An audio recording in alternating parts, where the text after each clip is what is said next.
భోజనం చేసిన వెంటనే వాకింగ్ చేస్తే కొందరు భోజనం చేసిన వెంటనే కూర్చొని పని చేసుకోవడమో నిద్రపోవడమో చేస్తుంటారు.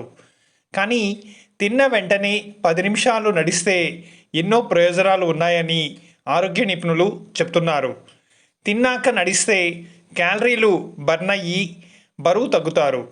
ఆహారం తేలికగా జీర్ణమై పోషకాలు అందుతాయి. షుగర్ లెవెల్స్ కంట్రోల్లో ఉంటాయి. రక్త ప్రసరణ మెరుగై గుండె ఆరోగ్యంగా ఉంటుంది. వేగంగా కాకుండా నిదానంగా నడిచి కాస్త నీరు తీసుకోవాలి.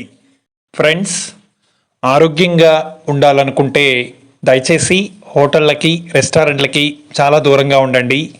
నాసి రకం తిండి తిని మీ ఆరోగ్యాన్ని పాడు చేసుకోకండి. హోటల్ రెస్టారెంట్ల వారికి లాభాలే ముఖ్యం, కానీ మీ ఆరోగ్యంతో పనిలేదు. పిల్లలకైనా పెద్దలకైనా ఇంటి భోజనం మాత్రమే మంచిది. హోటల్ రెస్టారెంట్ల ఆహారం ఎప్పటికైనా ప్రమాదకరం. ఆరోగ్యం బాగుంటే ఐశ్వర్యం ఉన్నట్లే.